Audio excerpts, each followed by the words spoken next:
You're in the Business Insurance Zone with me, Steve Savant, syndicated financial columnist and contributor to Backroom Technician.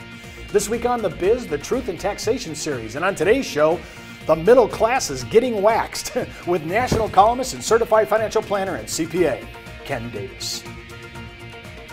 When it comes to life insurance, annuities, long-term care, disability, or group pension plans, we're the news you can use. Well, welcome everyone to the Business Insurance Zone, and of course, I am your host, Steve Savant, and the middle class is getting waxed, and here to help us walk through all this, because everybody thinks it's all about the rich, is CLU, CHFC, CFP, and CPA Ken Davis. Welcome. Hey, Stephen, good to see you again. Hey, you know, we're always talking about we need to do the rich. We need to hammer it. Now, all of a sudden, the new threshold is $450,000 for married couples. There's the new demarcation line. I tell you, that line is so far down the road. It's not even near that.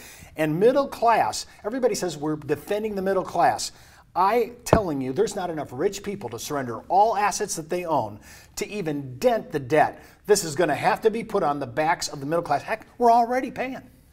Well, yeah, I have a real problem with this whole thing about the quote-unquote taxing the rich. For instance, back in the early 80s, they changed the tax law to start including up to 50% of Social Security in taxable income, and then within a few years, they liked that so much, they upped it to 85%.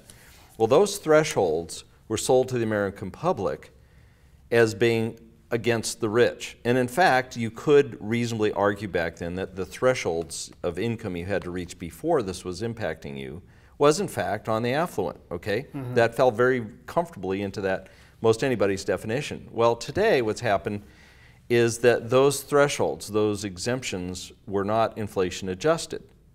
Okay, fast forward 23 years, even small amounts of inflation chips away at that to the point that now we have, for a single individual, the threshold is $25,000. But like our friend on TV says, but wait, there's more.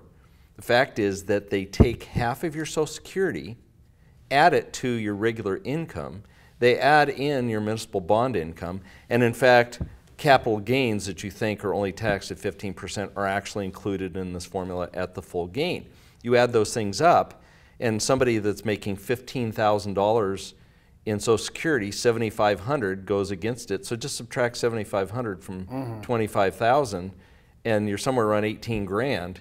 That's the threshold at which you start to be taxed at Social Security, and this was sold as on the rich. Now, was this a mistake by Congress? No way. Congress understands what inflation does to tax laws and exemptions. Well, they're changing the rules to even what even incorporates as an inflation well, number that's now. Right. So, I mean, to use one of Ken's famous words, this is insidious. I mean, I hate to say this is utterly insidious. We're looking at numbers and taxing, and now we're talking about, and let me just do this before we go on to our next segment. We're talking about taxing seniors. I mean, we're talking about middle class. Now, this hits our senior middle class hard, right in the middle of their golden years, and these people, our seniors, are going to be living a lot longer than the previous generation. These are one of our most vulnerable portions of our societies, people that have retired, have worked hard all their life, paid their taxes, collecting their Social Security and their pensions, and they're on a fixed income. And inflation is going to beat them up, as we know, and then they start throwing this on. I did an article before for a 65-year-old woman, single, and showed the impact of making $10,000 more in interest income. At a 25% bracket, you think, well, all she's going to have to pay is $2,500. Right. Well, no, because every dollar that she was including at some point included another 85 cents of Social Security. That's $1.85 in income for $1 in income. I mean, talk about government speak in 1984. So what is she actually paying then? I mean, her net effective rate really was 42%, not 25%. And they keep telling us that we're taxing the rich. These are lower middle income people, and it's been incorporated in law for years. And now the Obamacare tax that's being sold on the rich of 3.8% surtax, guess what? It is not inflation adjusted. They know full well that what they're selling the American people as a rich person's tax will filter down to the middle class in a number of years. They know this. Yeah, and I think it's going to be sooner than later. I think they're plotting, knowing that those numbers, that the middle class is going to arrive in a couple of years on this issue, and we're going to start paying this. When you think about the Truth in Taxation series that we're doing here, I don't know if we're getting the true representation of what is being taxed. And when people sit there blindly thinking that their marginal rate is the rate, when the effective tax rate on some of this is much more than that. Now, let's just talk about that. Give it a little definition, a little yin and yang. And I know because Ken and I are doing a paper on this, so it's going to be, we're going to put it on the web. Well, actually, I wanted to touch real quickly on our last segment yesterday, is that we spend $430 billion on compliance. I've got a deal for Congress. They want more money. They want to pay the deficit down. Make the tax law, put it on a postcard, and it can be done. Simplify it, okay? Get rid of all these details and just have income minus a couple of deductions, exemptions, and that's it. Then they release $400 billion they can now tax and put towards the deficit and reduce it.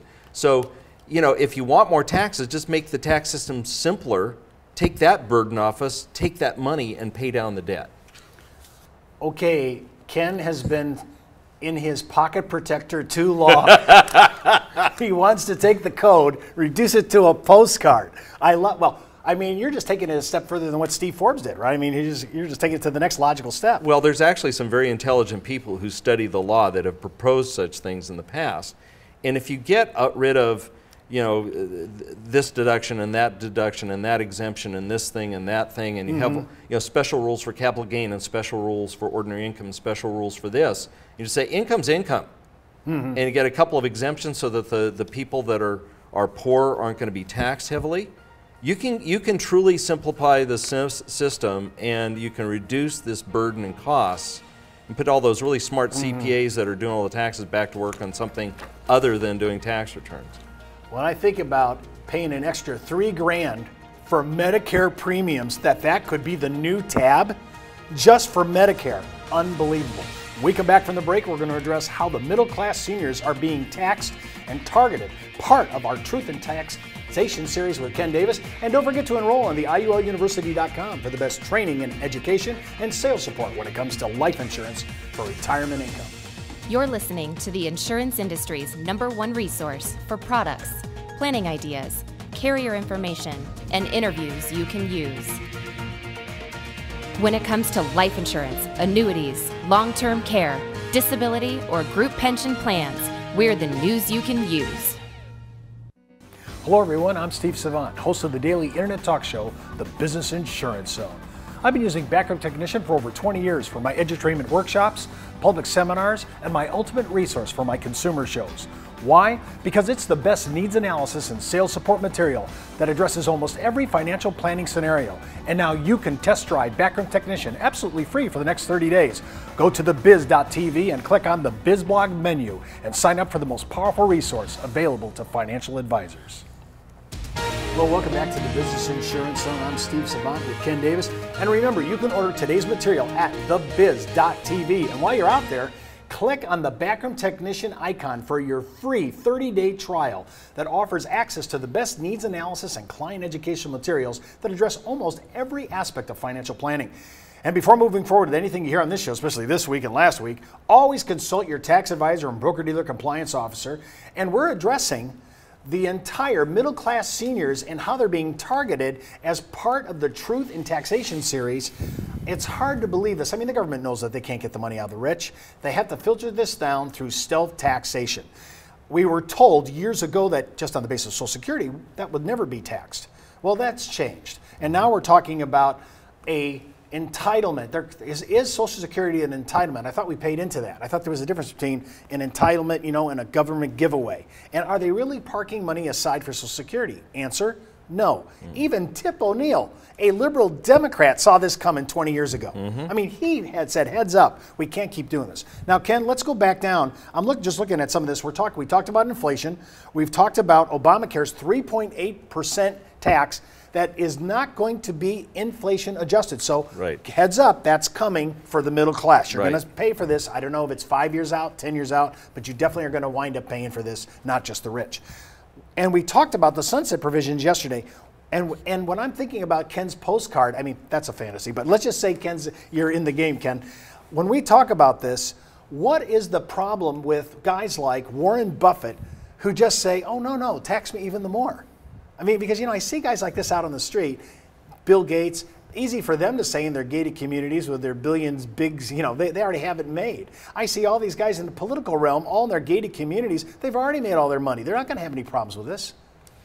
Well, that's true, and it is interesting, and I wonder about the motivations when people that wealthy make statements like that. I guess they just don't feel the pain of the middle class. You know, they don't see having to pay taxes as any big deal because they have so darn much money anyway. So they may have compassion for the secretary. Somehow they don't have compassion for the people somewhere between us and them. And you know, is it disingenuous to compare earned income to capital gain income? Well, is it disingenuous? Well, I think so. You know, one of the reasons that we tax capital gains lower, well, first of all, inflation by itself will increase the value of a piece of land or stocks or whatever just because they have to catch up with inflation. So is that really a gain? The argument is no, it's not a gain and it shouldn't be taxed. So that's one reason why capital gains aren't taxed at a higher rate. More importantly is we understand that businesses that invest money in capital assets create new jobs, which helps the small, you know, person, and people need jobs. So capital gains are a preferred part of the tax code for that reason. When I think about the comparison, because when people don't hear the definitions, and we hear a statement by the great Warren Buffett, the Oracle of Omaha, and he says these things, now my secretary is paying more in taxes than I am. Well, do you mean because all yours is capital? The rate is, she's paying the rate of earned income, 1040 earned income is greater than his capital gain treatment. Well, and I think you just made a really important point. You said you're underlining in your language the rate, not the total amount of money. Yeah, I mean, obviously and I he's think, paying more, right? Well, however, I think there's people who hear that and they believe, oh, she's paying more taxes than Warren Buffett. Well, we know that's not true, but the rate is true. There was an article in Forbes recently that when I was doing some research on this, that's actually proposing just trashing the whole income tax altogether and replacing it with a national sales tax. Well, what's interesting about that is those that have money to buy things pay the tax. Those that save or don't have it or whatever don't. And of course there's the arguments of the poor people that would hurt them. Well, you know, you could not tax food or things like that in the national sales tax so that those folks that need that money wouldn't get hit by it. But no, there's no place to hide then. Well, think about that. I mean, even here in our state that we're domiciled in, we have one of the most liberal mayors in Phoenix, and he is unwilling to take back the tax on food. He said it was only going to be temporary. Now he can't live without it. Right? And so I just keep thinking, who are we voting for? Are you really representing? I thought you were representing the middle class and the poor by not doing a tax on food, you know, kind of a necessary item. Well, I get so tired of them telling us this is going to be a surtax, this is temporary, we're going to put another 1% sales tax. And of course we all know that they're going to come back when that's about to expire and say, oh no, we need it for this, this, this, and this. And it just gets, you know, when I came to Arizona, you know what the sales tax was? It was 4%. It's now over 9% here. You know, we had fire engines and we had police cars and we had streets and we had courts and all those things back then and schools. And what have I gained with over doubling the sales tax that goes towards that? And don't tell me it's inflation, because as inflation goes up, the sales tax goes up. Well, you know, they're coming with the VAT tax. I mean, they want to talk about that. Well, that's essentially a national sales tax. Right. I don't want the income tax and the VAT tax, but personally, if they got rid of the income tax and replaced it just purely with sales tax, I'd like that, because this underground economy of people taking cash, not reporting it, not paying their fair share of taxes would be pulled into it. The really rich people that are buying yachts and mansions and all that stuff would pay higher sales taxes. This conspicuous consumption, this truly luxury lifestyle, would end up paying a whole lot more taxes as they paid it. And so those of us that don't have as much cash wouldn't have to pay quite so much. Well, people are moving to states like Texas that don't have any sales tax. I mean, just think about that. And if you really can brave the cold, Alaska may be the way to go. I still hear they're giving you a little bit of an oil revenue off a royalty just for being a resident. Remember, you can watch all this week's shows by going out to our website, thebiz.tv. And you can follow me on Twitter, Facebook, LinkedIn, Pinterest, and Google+. That's the Buzz on the Biz for today. You've been in the zone, the business insurance zone.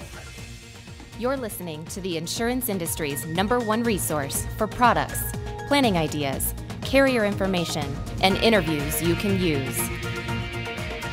When it comes to life insurance, annuities, long-term care, disability, or group pension plans, we're the news you can use.